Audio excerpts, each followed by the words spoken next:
And I had maybe, I don't know, I don't know when I think I ran into up from Eden in the mid-'80s. So I spent a long time as on my own with integral theory, shoving Ken Wilber books down people's throats, and being very lonely in the whole scene.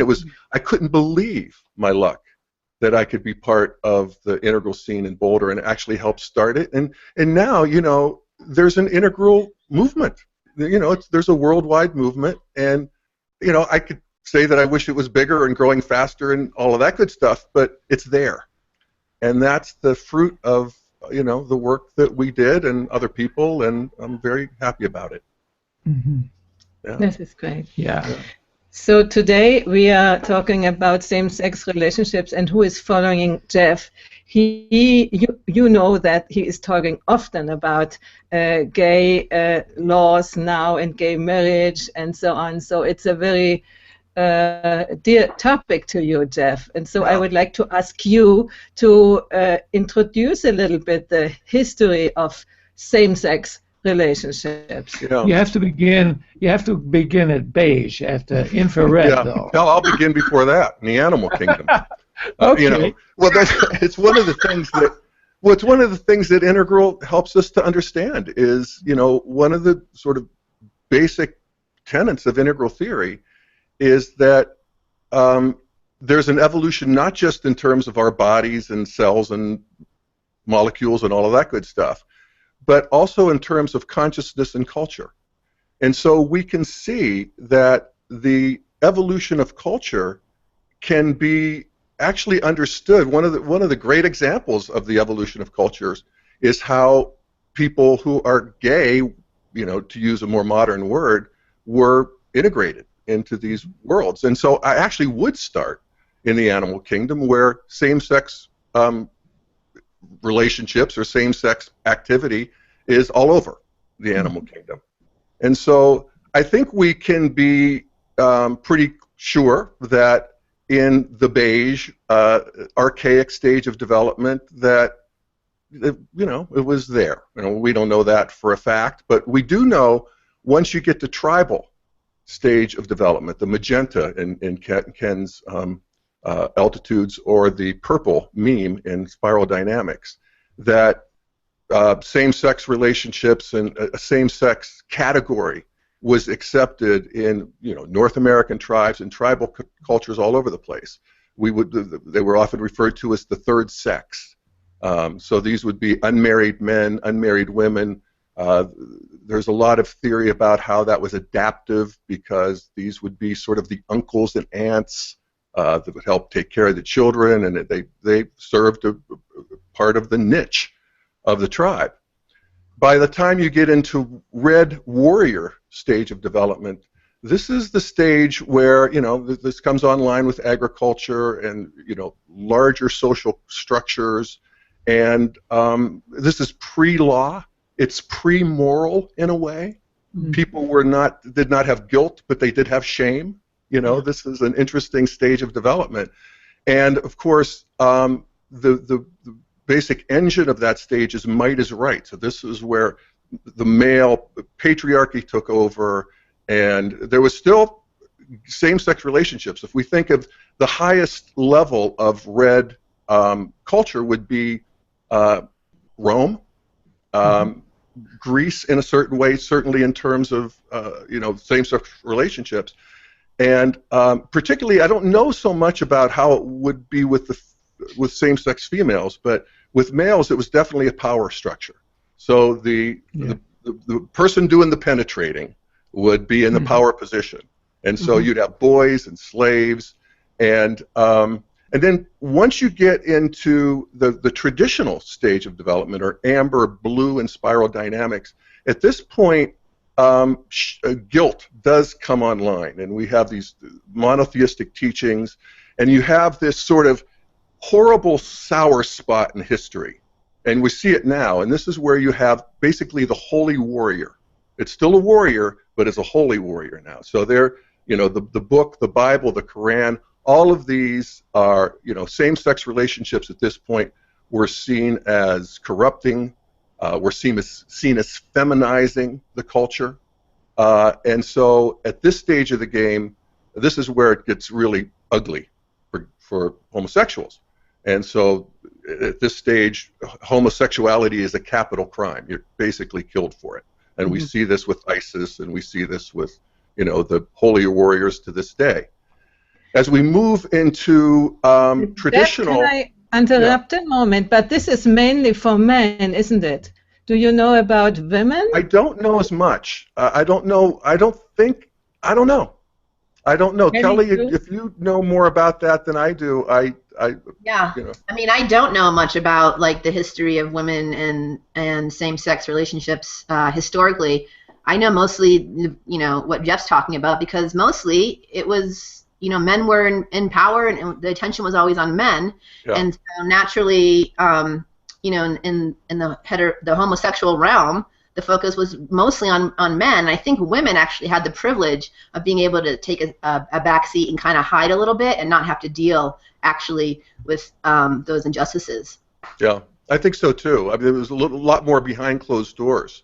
Yeah. So we got away with a lot more, I think, than men. What you women didn't matter. Well, at that stage, they were definitely second-class citizens. Sure. And then we move into the traditional stage, and the traditional stage is still very much online in this world. So we have these are the people protesting in Italy right now against same-sex relationships. These are the people protesting in our country, the religious conservatives, right-wing Republicans, and when this stage was really back in the Middle Ages and even the early part of the country. It's not quite a capital crime, but you would definitely be ostracized and thrown out of the system. And I think of actually my great uncle, who was very close to me when we were growing up and close to our family. And we lived in this little town in western Pennsylvania, a little traditional town. We all went to church. We were God-fearing Christians. And one day, he just basically had to leave town. Nobody really knows what happened. It was something happened. But he was exposed, and he moved away. And we saw him. We'd go visit him. He moved to Florida, and he lived more openly there. This was during the 70s and 80s. There was a little bit of a niche for him there. But he could no longer stay in our small town. And that's typical of the traditional stage. Then you move to the modernist stage, and the modernist stage is basically don't ask, don't tell. And this is where you have a whole big strata of society to this day, where it's sort of the world that I was in as I was an out gay man in the 70s and 80s and 90s even, where I could be out, but Monday morning, at work around the water cooler, nobody really wanted to hear about my weekend. Not like they heard about each other's. Nobody wanted to hear about my relationships. Nobody asked me any questions. I would go back and visit my relatives back in Pennsylvania. They all knew, but I would never. Nobody, just don't ask, don't tell. And other than that, I was fine. I went to every party. I went to the dinners. Everybody loved me. I loved them. But that was a area of my life that nobody talked about. Yeah. And that's don't ask, don't tell.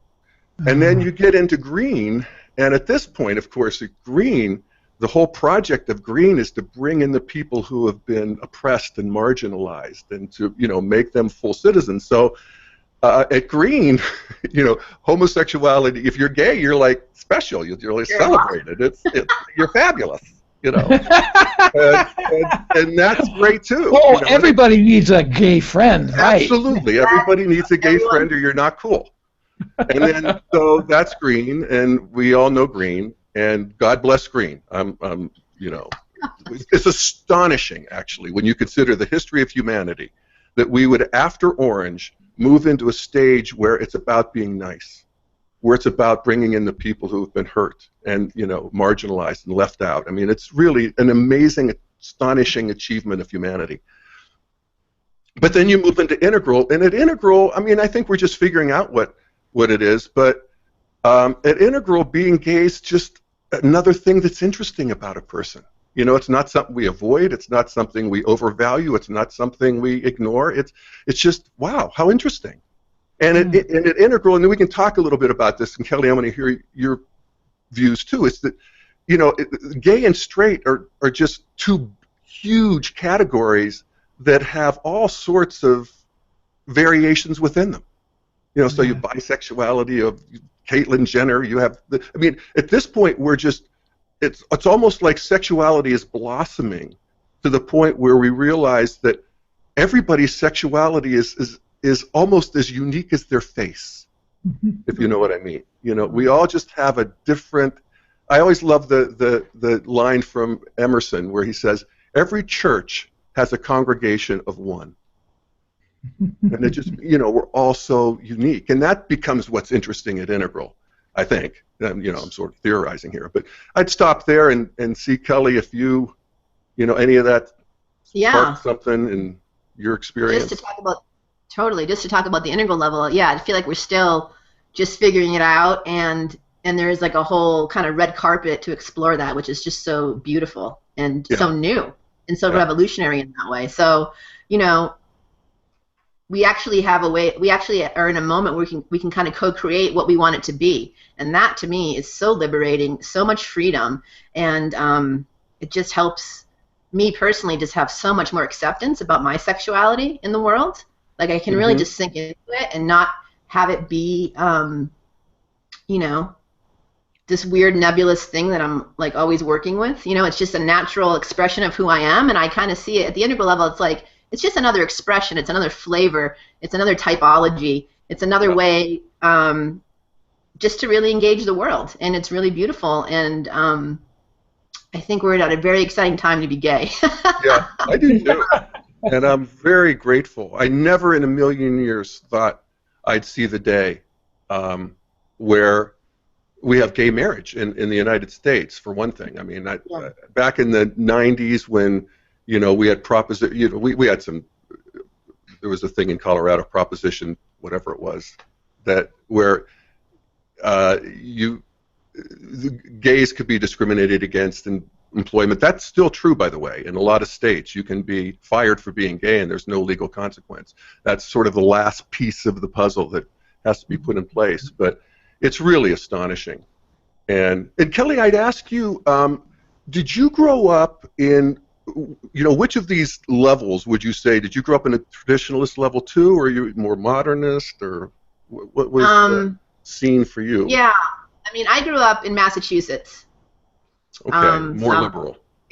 Yeah, so liberal, but during the, you know, I was born in 1977. I'm 38. When I realized that I was attracted to women, I think I was about 14, so really young. And didn't do anything with it other than actually just date boys and have boyfriends and explore that whole realm.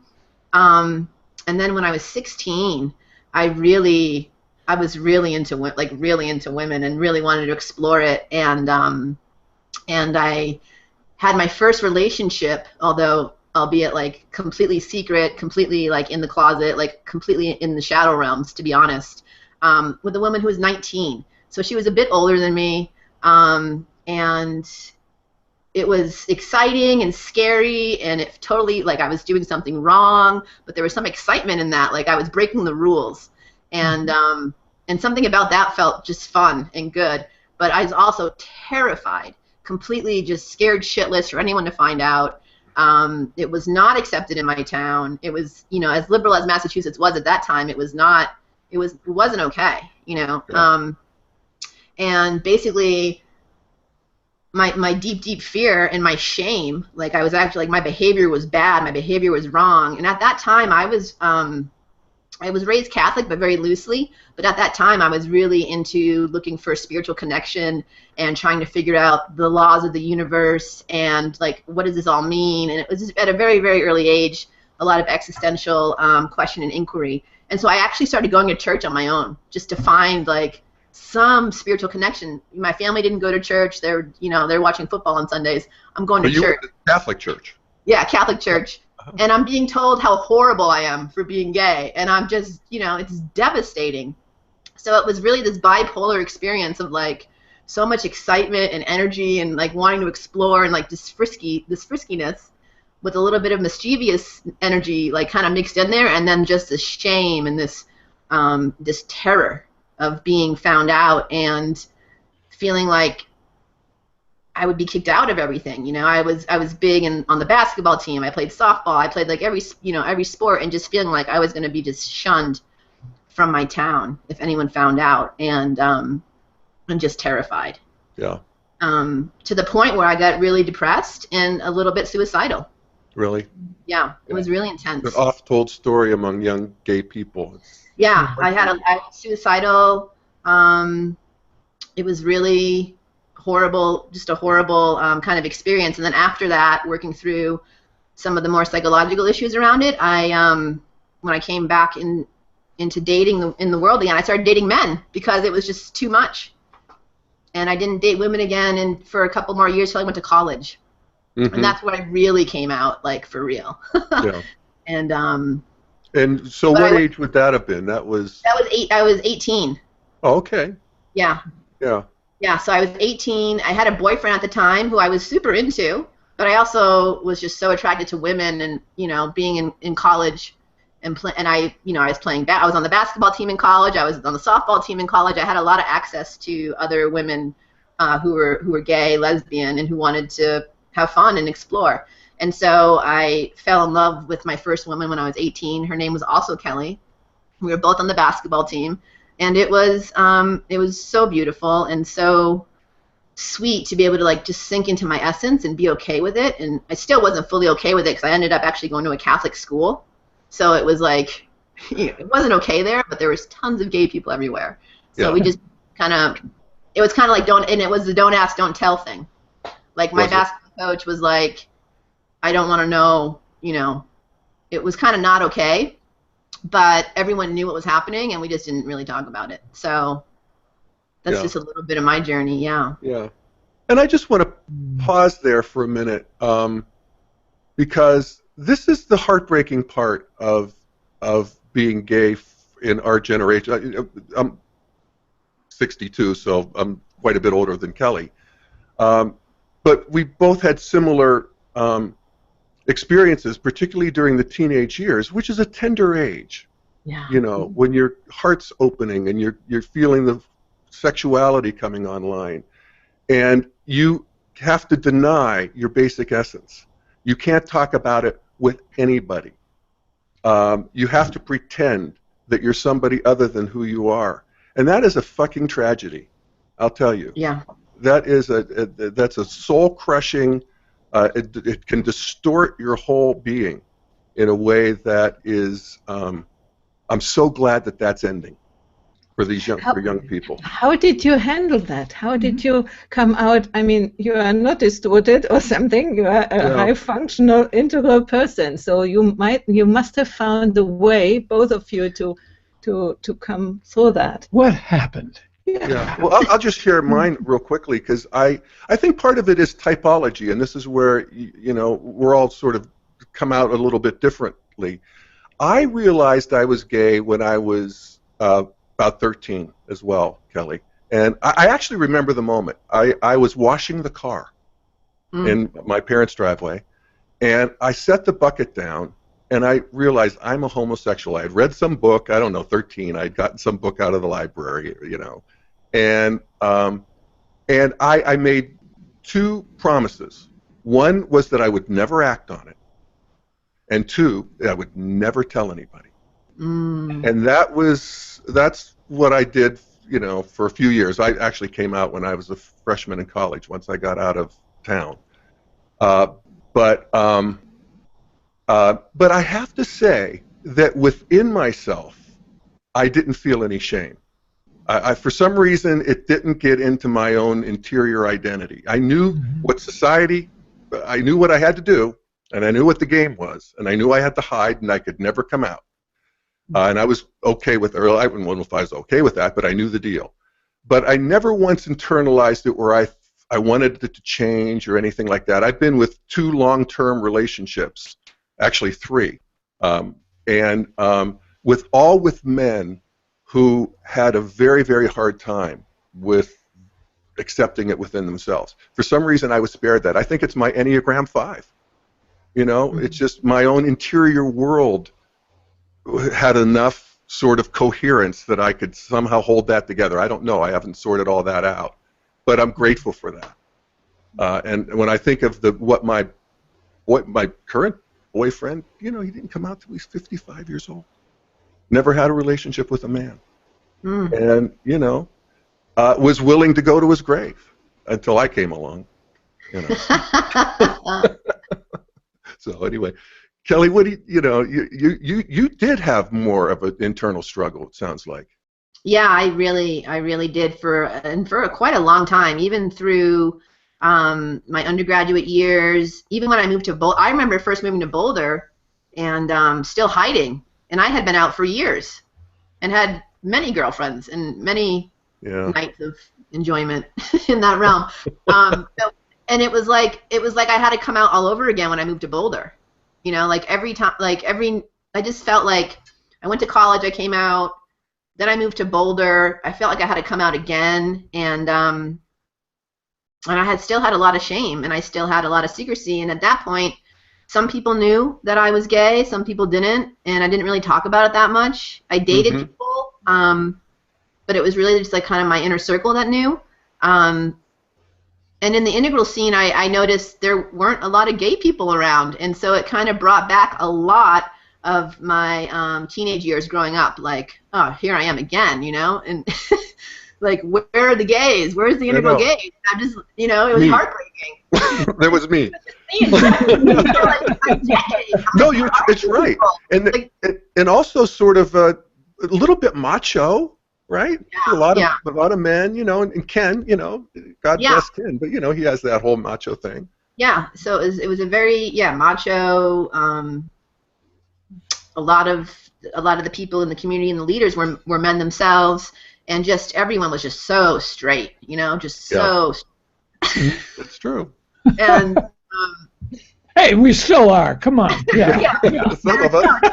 I love it. I love all the flavors, but I'm just saying, like, just being back in a community is like, and really kind of having the expectation that being gay was going to be a different kind of thing with my integral friends. It just wasn't, and I had this whole romantic view of you know what it was going to be like, and it just really wasn't, and so it threw me back into a lot of my growing up teenage years, and I just had some shame to work through. And so what? Yeah, I was just going to say, what made the next move happen? I just got more and more grounded and centered and okay with who I was as a person in every way, and that was just through a lot of spiritual practice, a lot of meditation, with Gempa, a lot of retreats, a lot of integral practice, a lot of shadow work. I just did a lot of practices and a lot of work, and I just started accepting myself. And that's really where it starts, you know, like just full acceptance of who I was and the full acceptance of what my heart really wanted to blossom into with another person, and that was with a woman. And so the more I did practice and the more acceptance I had of myself, the more confident I was about my expression in the world. And then I just really enjoyed being gay. Like, I liked it. It was fun. I felt like it was a cool part of me. And then the more I accepted it, I noticed, of course, the more the world around me accepted it, which is always a beautiful mirror to experience. And all my friends accepted it, and it was great, and it was just kind of normal. It just kind of slowly started to normalize for me, to the point where I'm like so out, I don't have any shame, and I think I'm so happy I'm gay. I'm actually happy that I'm not straight. Like, I love it. Me too. That's great. That's wonderful. So It's true. I often think about that. Why am I happy I'm gay? Why would I choose it all over again? And the reason is because it's me. Exactly. You know, it's as simple as that. And wonderful. you know, hallelujah. So can I ask you, is there a difference? And if yes, what is the difference? As far as you know, I mean, you have seen many straight relationships around you, and you see what is happening there. Is it different in same-sex relationships? What is different? What is not? Kelly, you want Compared to with- I've been thinking about that question ever since you wrote me to be on this series, because it's in one way, it's just interesting. It's like, is there a difference? Do we need to make that distinction? Aren't relationships just relationships, and they go through the same kind of relationship arc? So I think that's true.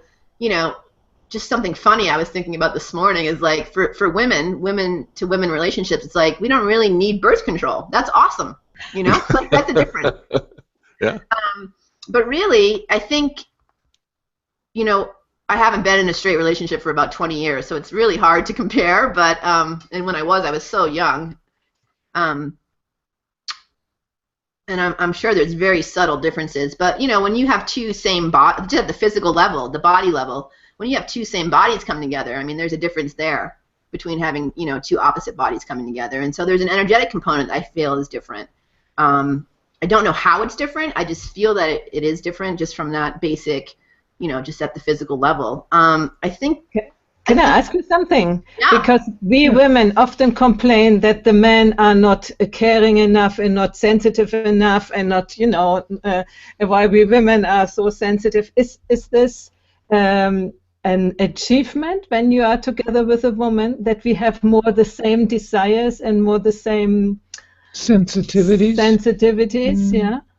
Yes and no. I think it really depends on like what the person's been through, their experience with their past relationships, how, you know, any kind of trauma that they're working through, any kind of issues that they're working through, all those things affect how you relate to another person.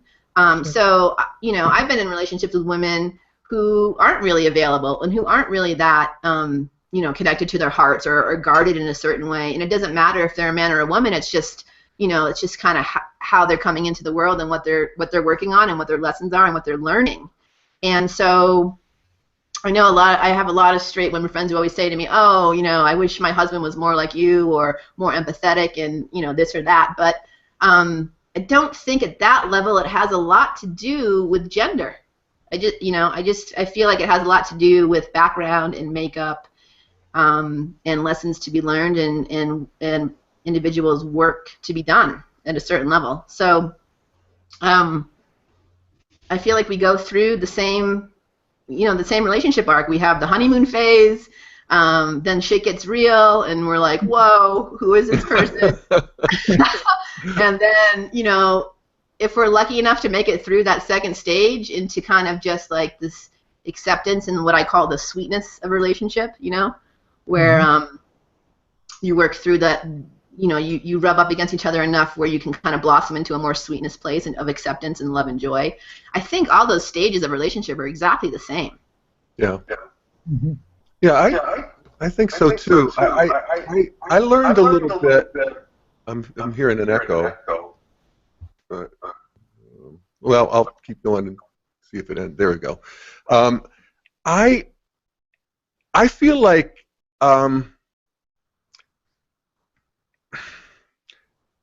It's like when I was with my my second long-term relationship, which was a 12-year relationship with, you know him, Greg.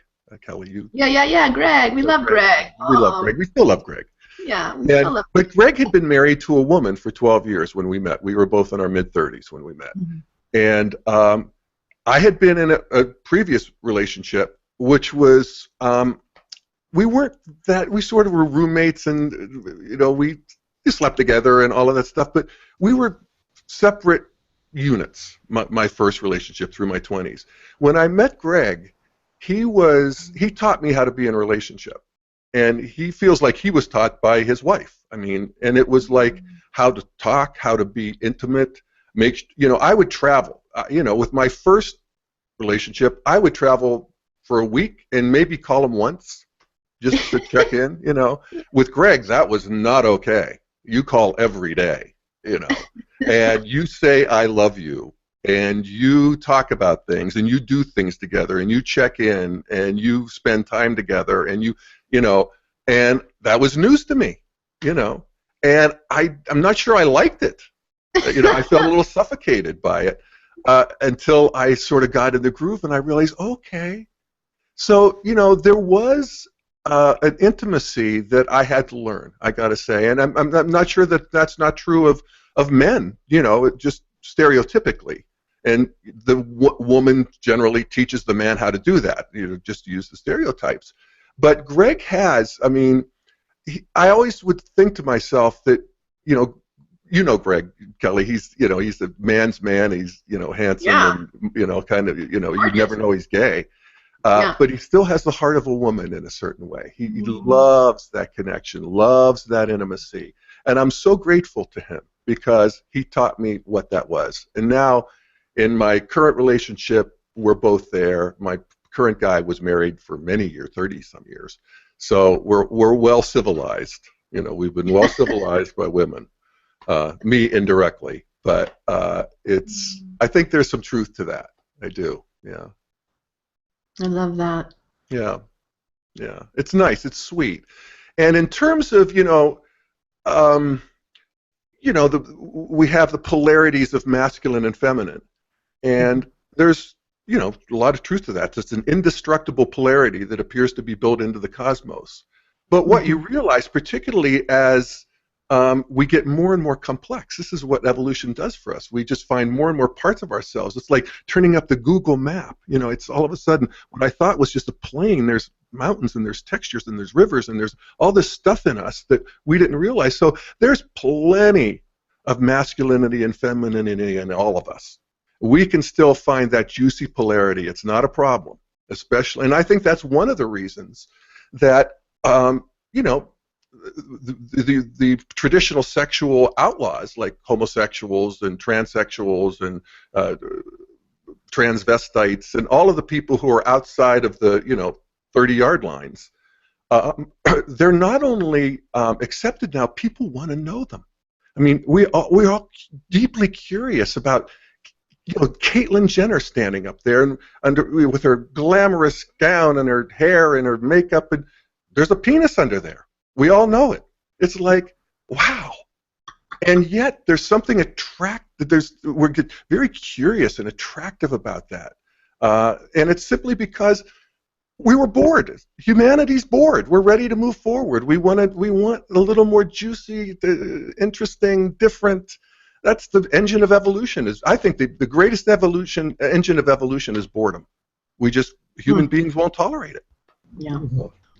This is beautiful what you say. Boredom, wow. And to explore new things. And I think you have described it so beautifully. By being gay, you have explored a completely different way of being in the world. Mm-hmm. You were sort of forced to do it, while we sort of can sit back and be a normal, and we don't have to do that.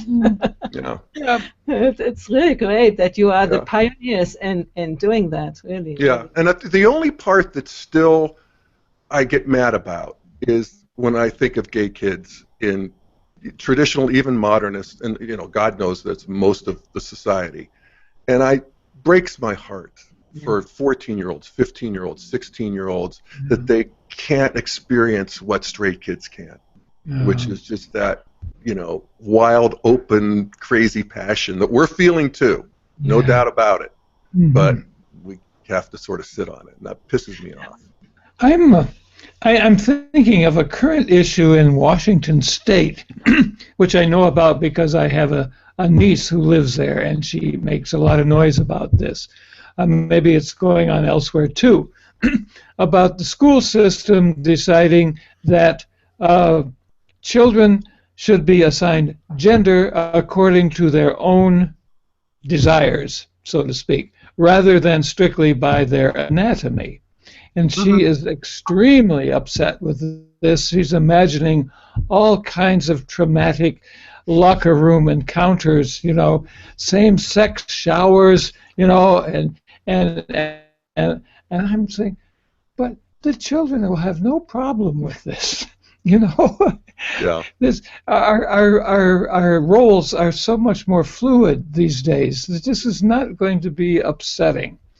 Unless the adults say that is something wrong. Children play with each other. If they are boys or girls, this is not a problem when they are allowed to. But But these are things that happen in the meme clashes, I guess. Yeah. Well, and one of the things that David Data wrote a lot about this. You know, the first stage, second stage, and third stage of relationship. And there's a problem with that second stage where we want to think that everybody's the same and men and women are the same and, you know, everybody's equal. And we sort of want to, in some ways, squash the polarity between men and women. And that, you know, you just want to be aware of that we don't want, that we want to let little boys and little girls be, we just basically want to get curious about who is this little precious being. Mm-hmm. Just get curious about that.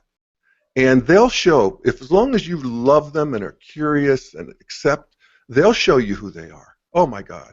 And what a great gift for a kid, no matter who they turn out to be. And I think that can even be fluid. You know, there's part of me who doesn't want a little kid to be identified as gay too early. You know, I want them to be able to experiment. I want them to be able to put on the clothes and try everything. But, you know, we're mysterious beings and just dripping with meaning and karma, you know, and we want to, you know, love that about each other and make that our practice. Yeah. I think that's one of the best things we can do for children growing up now is really just allowing them to unfold in their own natural progression and to express their essence in whatever way is most true of them, and to not get in the way of that and to not try to mold that and to not shape that or you know, judge it or even qualify it with good or bad or right or wrong or any of those things, and just really give children like a wide field opportunity to find out who they are. And I think that's one of the most loving and radical things we can do right now for children growing up, especially around sexuality. Yeah, but who has the disadvantage to live in a family who does not that things? Are you aware if there are groups or help groups for these children or young people? Yeah, I mean, what I've noticed, and I'm in Boulder, so I'm in a very privileged place to be gay, just to own that, because it's true. It's one of the reasons I'm in Boulder. Yeah, exactly. Yeah. A lot of school systems here are now having gay alliance, gay support groups, groups for people of fluidity, sexuality. Sexuality is becoming part of the curriculum. It's part of like your everyday school program. And children are now identifying as fluid. They're identifying as pansexual. I know I've heard just last weekend I was talking to Ara Davis, who's 12. Marcy and Stuart Davis is little, not even little, just she's like a teenager now. It's amazing. She's got some friends who identify as them, you know, and so exploring that conversation with her and just really talking about, you know, what that means. And so kids are like super turned on. What does it mean? I don't understand that. I have never met this word. Them. Them. Ah, okay. I understood them. Okay.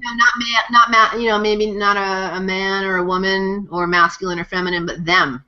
You know, as a way to kind of hold the full spectrum. And so kids are being turned on to this and coming to their own self-identity 10, 11, 12, and that is beautiful and so surprising to me, and I think it's just great and a little bit shocking because like that was not how I grew up, and so it's very inspiring and it just touches my heart, and so I feel a lot of hope.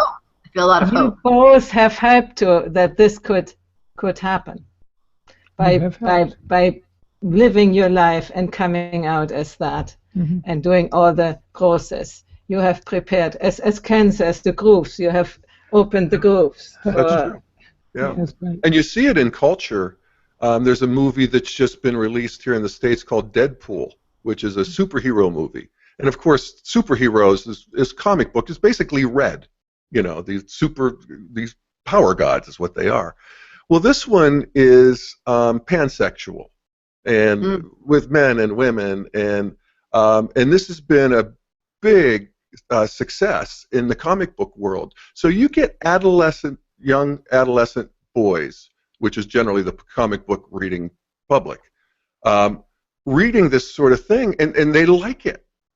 They want more. This has become a very huge franchise, in the States, and we're just seeing that more and more in all kinds of ways, and not just in terms of sexuality, but in terms of gender and how people dress and how, sort of the freedom they give themselves to. In fact, I posted it on my website. I was so impressed by it. A new commercial from Axe, and Axe does deodorant and shampoos and stuff for men, and they've always, they're a long-term brand, and like all of these things, men's grooming products, it's all about the big chest, and it's all about the man, and it's all about, having this woman and having the women swoon over them and all of this good stuff.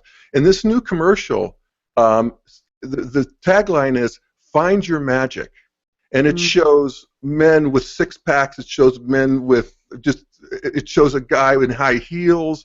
It's showing all these different ways to be a man, and it says, I forget what the tagline is, but why do that thing when you can do your own thing, or something like that.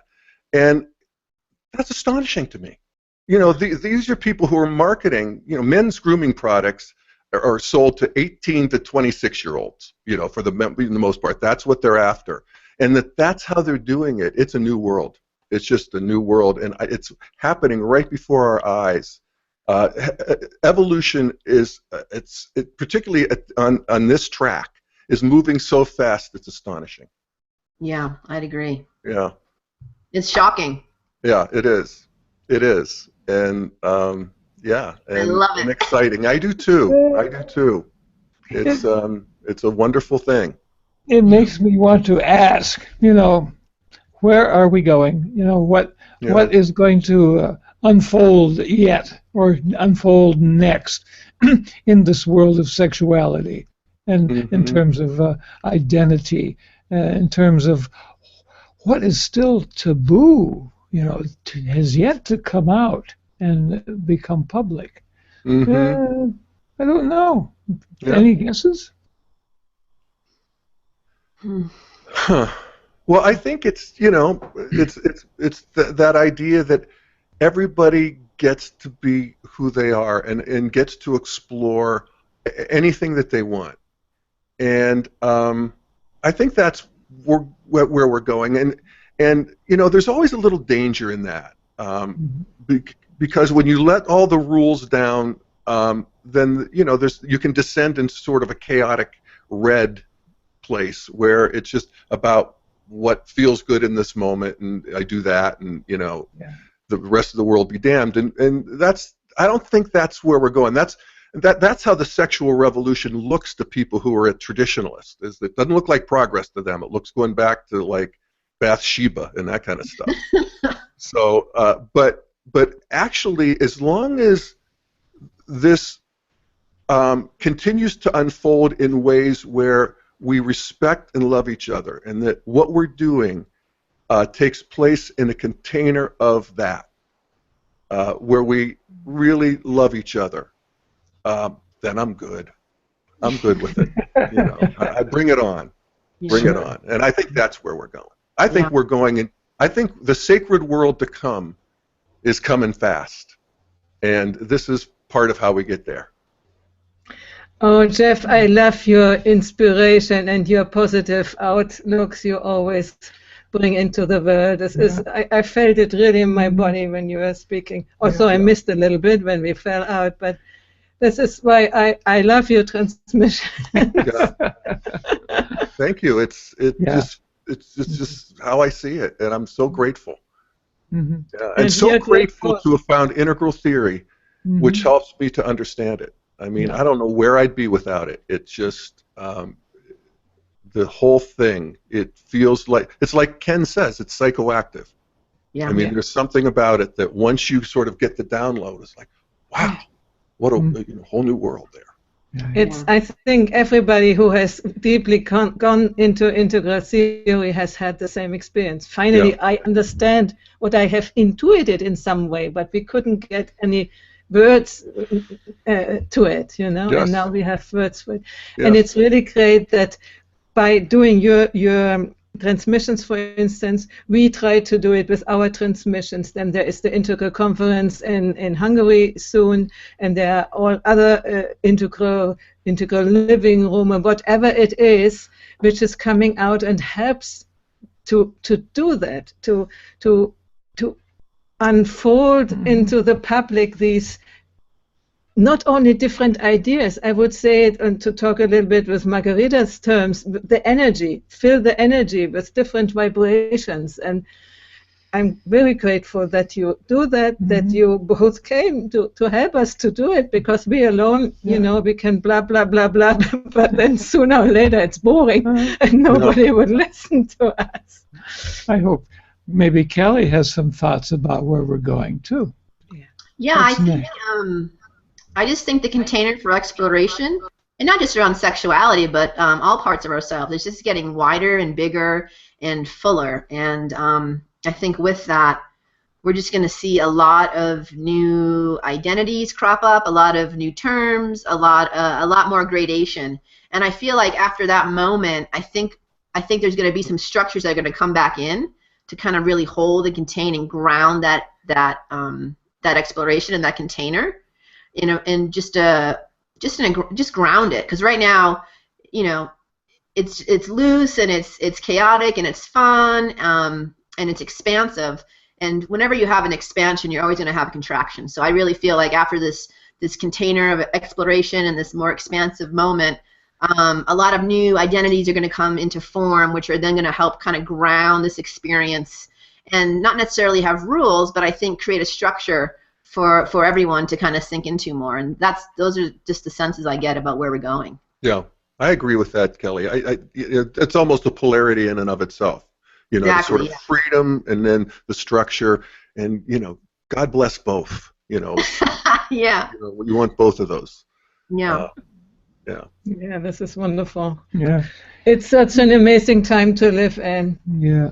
Also, in some ways, also frightening sometimes. No, all the uncertainty we have to live with. And the dollar is falling. The dollar is falling. The dollar is falling. Please. How about Margarita? I wonder. You've been listening, Margarita, and wonder if you have any observations, you know, from your slightly removed perspective. But first to say that we are very grateful. You saw we fell out several times, so that you hold the space for all of us. Yeah. Thank you.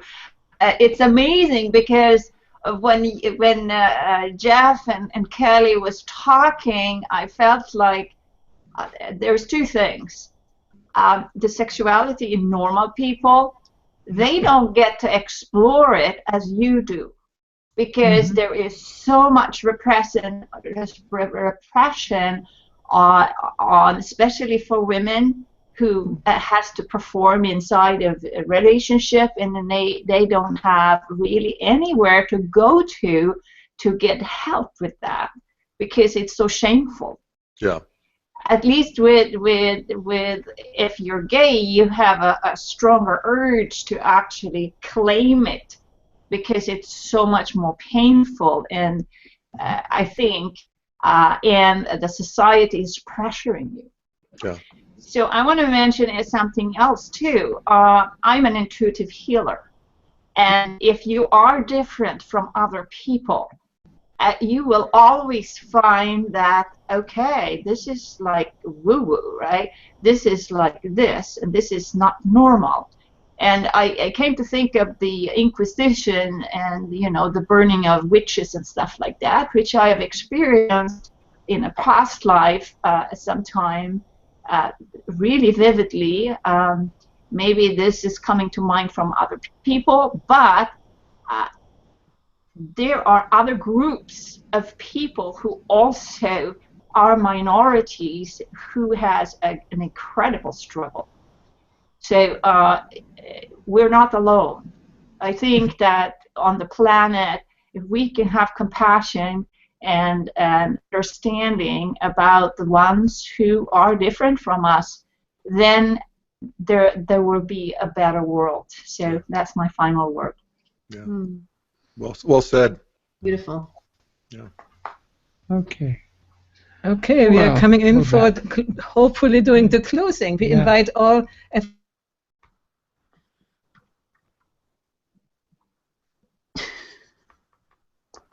Yes, they went out, and I locked off the link to the blab, which is in 15 minutes, I think.